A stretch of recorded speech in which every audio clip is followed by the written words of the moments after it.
आज ये जो कारवा बड़ा है, रास्ते में लोग आ रहे हैं, ये किसी की बुलाई हुई भीड़ नहीं है। ये 1500 आदिवासी 17 नवंबर 1913 को जो शहीद हुए थे, उनका खून है और वो बदला लेने के लिए आई हुई है यहाँ गया। वो सपना पूरा करना है हमें। बड़े दुख की बात है कि 1913 में एक ही दिन में लाखों की जो संख्या इकट्ठी हुई थी गोविंद गुरु महाराज के नेतृत्व में इस पहाड़ी पे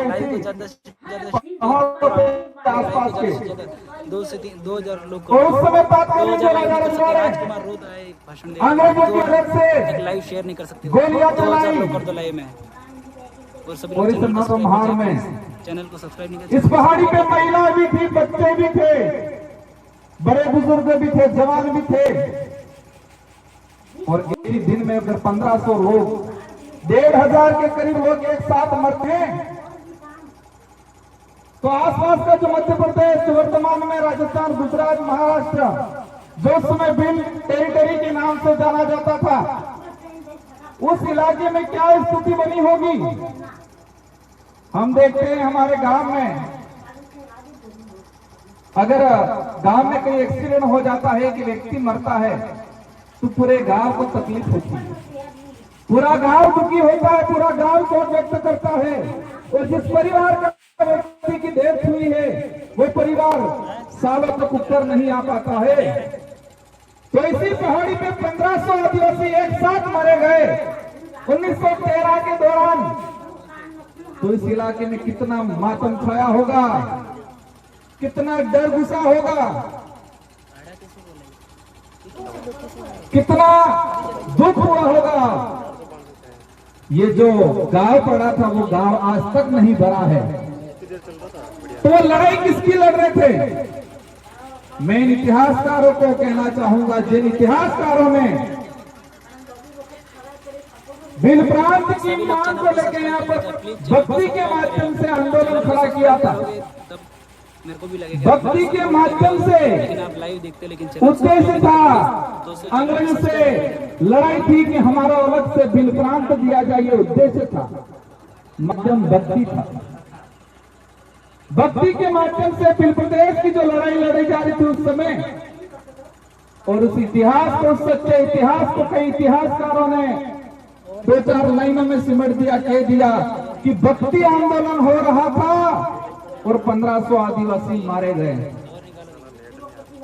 इस देश का तो ठीक है, लेकिन विश्व का एक भी इतिहास ऐसा नहीं मिलेगा,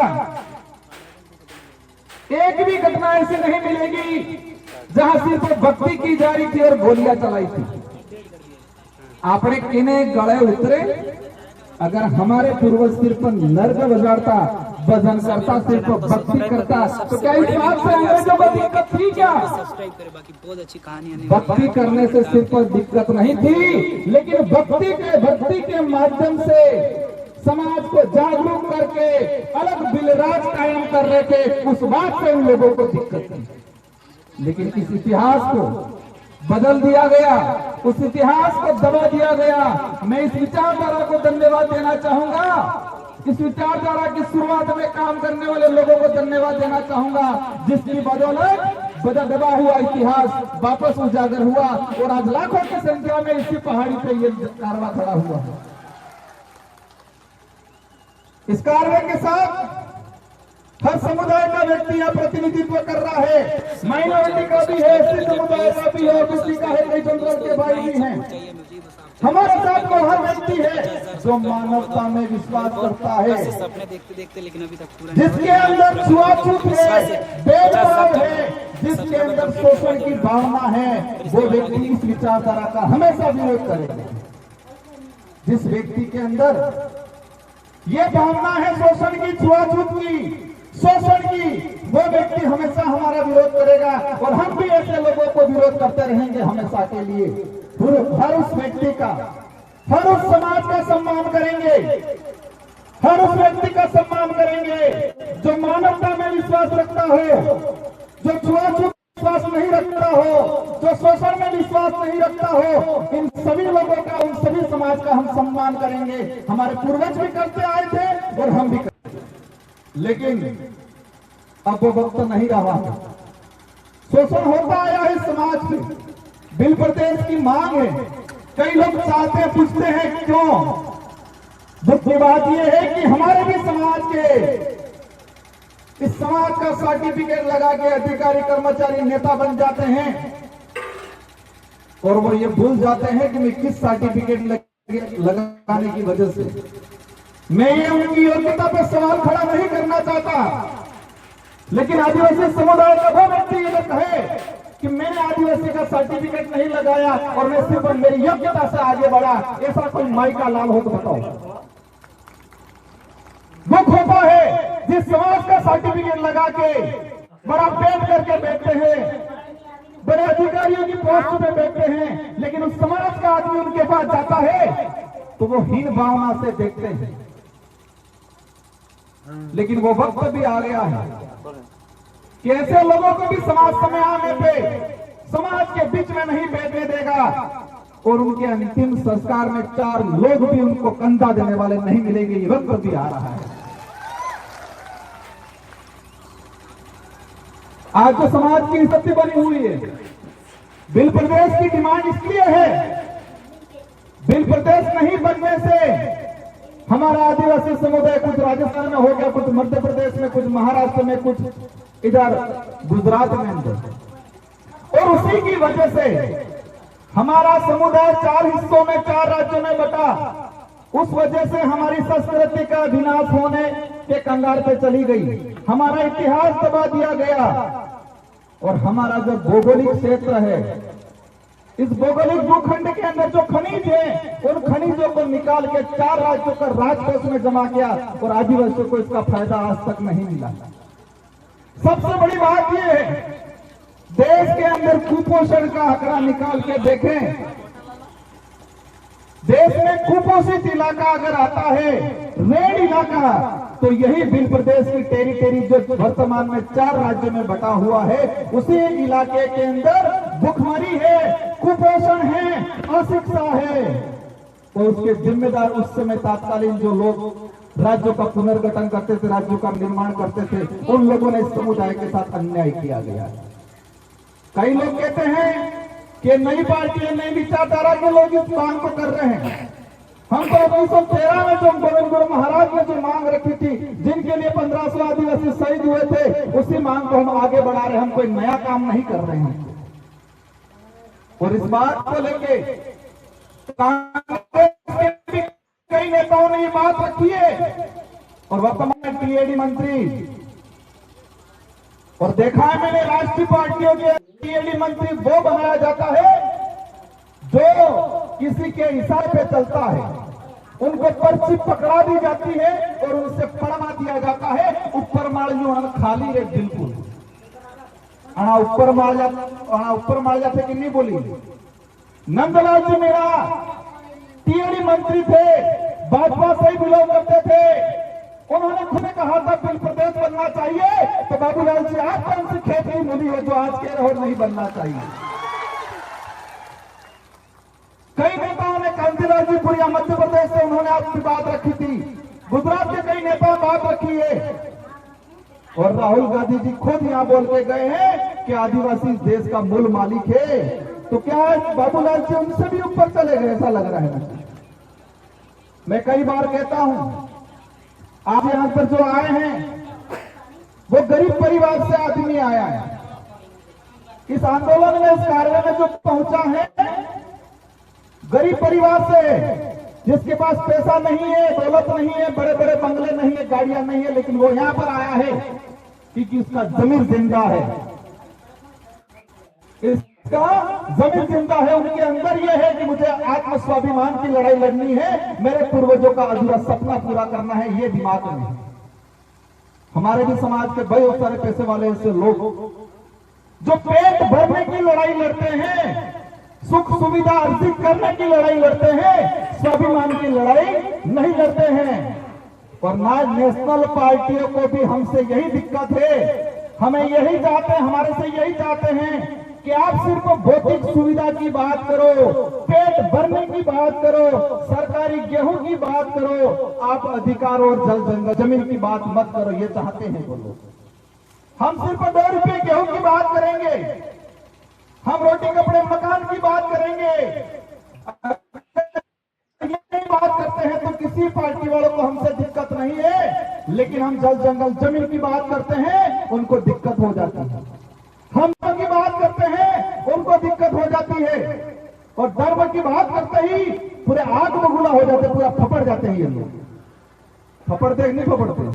मदन दिलावर जी फपड़ गए थे, लेकिन आज पता था मानगढ़ की धरती पे आदिवासी समुदाय एकजुट हो रहा है, और उनकी पार्टी का उपसत्र था, और 2 महीनों बाद उनको कहना पड़ा कि मैं खुद आदिवासी हूं, मेरे पापा दादा सीता माता अभ्यारण्य में रहते थे, ये बोल के चले। प्रतापगढ़ वाले साथियों, खोजना पड़ेगा उनके बाप दादा सीता माता अभ्यारण्य में कहां रहते थे, क्या वो भी झूठ बोला कि नहीं बोला, इस पर भी जांच कराएंगे हम लोग। इनको छोड़ना और नहीं है, उस कौम को छेड़ा तुमने जिस कौम ने अंग्रेजों से लोहा लिया, मुगलों से लोहा लिया, राजा रघुओं से लोहा लिया, ये बात अलग है। हमारा समुदाय भोला है, सीधा है, हम दयालु है, किसी बात का कई लोगों ने हमारे साथ फायदा उठाया है, लेकिन अब वक्त नहीं रहा, हम चतुर हो गए हैं, सावधान हो गए हैं। अब ये लड़ने वाले हम सिर्फ नेता एमएलए एमपी बनाने तक सीमित रहने वाले नहीं है। जिस तरह गोविंद गुरु महाराज का भक्ति के माध्यम से बिलराज कायम करने का उद्देश्य था, इसी बनाने के माध्यम से बिलराज कायम हमारा जो लक्ष्य है वो पूरा करने वाले हैं। मैं इस कमांडाल में विराजमान सारे साथियों से अनुरोध करना चाहूंगा, हम यहाँ पर आ गए, तालियां बजा दी, हम 1-2 सेल्फियां ले ली, इंस्टाग्राम पे चढ़ा दिया, वहां तक सीमित नहीं रहना है। सबसे पहले हम सबको मजबूत होना है और मजबूत दिमाग से होना है, क्योंकि कई बार हम कहते हैं आंख से अंधा है, कानों से बहरा है, इसको हम जा सकते हैं, लेकिन दिमाग से अंधा है, उसका इलाज नहीं हो सकता है। आंख से अंधा है, कानों से अंधा बहरा है, पेट से विकलांग है, हाथ से विकलांग है, उसको हम रास्ता दिखा सकते हैं, वो बात मान लेगा, लेकिन जो दिमाग से विकलांग है उसका इलाज नहीं है। तो हमारे आसपास भी ध्यान रखना है, दिमाग से विकलांग कौन है, और देखा है ये राष्ट्रीय पार्टी वाले अधिकतर दिमाग से विकलांग हैं, उनको पर्चियां पकड़ाई जाती है, उनको बुलवाया जाता है, उनको खुद को नहीं पता है हम क्या बोल रहे हैं, क्योंकि वो दिमाग से विकलांग है। अगर दिमाग से विकलांग नहीं होते तो अपने विवेक से सोचते हैं ये सही है गलत है। बाबूलाल जी आज कह रहे हैं, लेकिन उनको यह नहीं पता कि नंदलाल जी मीणा खुद चाहते थे बिल प्रदेश बनना चाहिए, और कई बार उन्होंने यह स्टेटमेंट दिया गया, क्योंकि वो दिमाग से विकलांग है। हम सबको पढ़ाई करनी है, और मैं मंच से कहना चाह रहा हूं, केंद्र सरकार से बहुत जल्दी बिल प्रदेश को लेके एक कमेटी गठित करके इसका एक क्राइटेरिया कितना है, इसके हमारे पूरी कमेटी गठित करके काम कराने की कोशिश रहेगी बहुत जल्दी। और साथ ही आप लोगों को भी हमारे बच्चों को पढ़ाना है, क्योंकि शिक्षा ही वही हथियार है। अब गोलियों से या बंदूकों से या तीर कमान से काम हमारी कल्चर से जुड़ा रहेगा, वो अब लड़ाई कलम से लड़ी जाएगी। हमें पढ़ाई करनी है, खा पी के मजबूत रहना है, और आसपास के जो दिमाग से विकलांग है उनको समझाने की कोशिश करनी है। आज जो वर्तमान स्थिति बनी हुई है, धर्म की बात को लेकर चिढ़ते हैं हम लोगों से, मुझे लग रहा है संचालक महोदय से रुकने की कोशिश कर रहे हैं। इन लोगों की पॉलिसी है धर्म के नाम से लड़ाओ, लेकिन हमें ध्यान रखना है, हमें धर्म के नाम से नहीं लड़ना है, न धर्म के लिए लड़ना है। हमको जल जंगल जमीन के लिए लड़ना है, धर्म के लिए नहीं लड़ना है। आदिवासियों को आदिवासियों से खत्म करने की नीति अपनाई जा रही है, आदिवासियों को आदिवासियों से खत्म करने की नीति अपनाई जा रही है, और उस नीति में पहला उनका जो उद्देश्य है, पहला उनका हथियार वो धर्म है। और उसका उदाहरण हम देख चुके हैं मणिपुर के अंदर। आदिवासियों ने आपस में मारा काटा, वो जमीन की लड़ाई कम थी, वो धर्म की लड़ाई ज्यादा थी। वही आदिवासी कुछ ईसाई बना दिए गए, कुछ कट्टर हिंदू बना दिए गए, और वही नीति कुशलगढ़ में चल रही है। पूरे उदयपुर संभाग का अगर देखते हैं, आरएसएस की सबसे ज्यादा शाखा बांसवाड़ा और कुशलगढ़ में है। और दूसरा भी जो मामला चल रहा है वही है। हम किसी भी धर्म का विरोध नहीं कर रहे, लेकिन हमारे समुदाय को मानसिक रूप से गुलाम बनाने का अगर कोई काम कर रहा है और समुदाय को मानसिक रूप से गुलाम बना के आपस में लड़ाने का काम कर रहा है, वहां हम खड़े रहेंगे और बोलेंगे। मणिपुर के अंदर लड़ाया, वही बाबूलाल जी जाड़ोल के अंदर लड़वाएंगे, और हमने अभी ये नहीं संभाला तो आने वाले समय के अंदर हमारा समुदाय जमीन के लिए, हक अधिकार के लिए, आरक्षण के लिए, स्वाभिमान के लिए नहीं लड़ेगा, धर्म के लिए लड़ेगा। हम धर्म पूर्वी लोग हैं, हम गोविंद गुरु महाराज, संत सुकुमार महाराज, मालजी महाराज को मानने वाले लोग हैं। हमें दूसरे के किराए के धर्म में रहने की जरूरत नहीं है। इसलिए हम सबको मजबूती से खड़े रहना है। और आज जो आए हैं, हम क्षमा चाहेंगे, कुछ असुविधा हुई होगी। आज मैं एक एमपी हूं, हमारे 4 विधायक हैं, और हम आज से लेके जाना चाहेंगे, अगली बार वो शानदार व्यवस्था मिलेगी आप लोगों को। और कोशिश रहेगी, और आप सबको मिलकर कोशिश करनी है कि अगली बार ये पहाड़ी तो ठीक है, लेकिन वो पहाड़ी भी डर जाए, इतना कारवा बढ़ाना है इस बार। मोदी जी भी मजबूर हो जाए सोचने के लिए कि बिल प्रदेश के वासी जग चुके हैं, और इस कार्य में हम हर समुदाय को साथ में लेंगे। इस इलाके में रहने वाले कोई भी समुदाय हो जो मानवता में विश्वास करता है, हमारे पूर्वजों ने भी साथ दिया था। आज देश के अंदर महाराणा प्रताप को महान राजा माना जाता है। महाराणा प्रताप के पास कौन सी सेना थी? इस देश के अन्य सारे राजाओं ने अकबर की अधीनता स्वीकार कर ली, तो महाराणा प्रताप के पास कौन सी ऐसी सेना थी, कौन सी ऐसी तोपें थी? उनके भाई थे जगमाल और पृथ्वी सिंह, वो 2 भाई भी मान सिंह जी के साथ चले गए थे। और महाराणा प्रताप की तरफ से लड़ाई कौन लड़ रहा था? मान सिंह लड़ाई लड़ रहा था। लेकिन मुझे दिक्कत इस बात से है कि पाठ्यक्रम में वो जमीन और स्वाभिमान की लड़ाई थी, लेकिन उस लड़ाई को धर्म की लड़ाई के नाम से डालना चाह रही है लोग। किसकी लड़ाई साबित कर रहे हैं इस इतिहास में? धर्म की लड़ाई थी, ये बोल रहे हैं। वो धर्म की लड़ाई नहीं थी, जमीन की लड़ाई थी, स्वाभिमान की लड़ाई थी। लेकिन आज इसको झूठा परोसा जा रहा है। वही कौम है जो महाराणा प्रताप के साथ खड़ी रही थी। माइनॉरिटी के लोग थे, आदिवासी समुदाय थे, गला कटवाया था, और राणा प्रताप को देश के अंदर महाराणा प्रताप का गर्व दिलाया, और वही कौम है। हम उस समुदाय को भी कहना चाहते हैं, आप दूसरे के बहकाव में नहीं आए। पहले एक भाईचारा था, उस भाईचारे को बढ़ाए।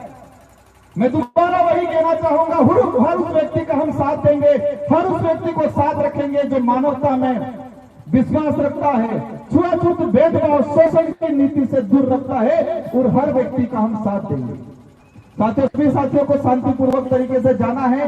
कुछ असुविधा हुई होगी, आयोजन कमेटी ने बहुत शानदार आयोजन किया है। ये जो आज व्यवस्था की है, पुलिस प्रशासन का भी शानदार सहयोग रहा है, अन्य डिपार्टमेंट के लोगों का भी शानदार सहयोग रहा है। फिर भी जो कमी पेशी रही होगी, आने वाले साल ये कमी पेशी आपको नहीं दिखने मिलेगी। हम सब मिलकर कोशिश करेंगे। इन्हीं शब्दों के साथ आप सबको धन्यवाद। आप सभी आज प्रण लेके जाए, 1 साल के अंदर हमारे बच्चों को शानदार एजुकेशन दे, खा पी के मजबूत रहे, और पैर से विकलांग होंगे चल जाएगा, लेकिन दिमाग से विकलांग नहीं होना है। ये प्रण लेके जाना है। आज हम जल जंगल जमीन की लड़ाई लड़ेंगे, हम धर्म की लड़ाई नहीं लड़ेंगे। ये प्रण लेके जाना है। आज बांसवाड़ा के अंदर फॉरेस्ट के लेके, जगपुरा को लेके ये बात हम दिल्ली के सदन में रखेंगे और उसका समाधान भी कराएंगे। आप निश्चित रहे। इन्हीं शब्दों के साथ आप सबको धन्यवाद, आभार, जय जोहार, जय भारत, जय बिरजू।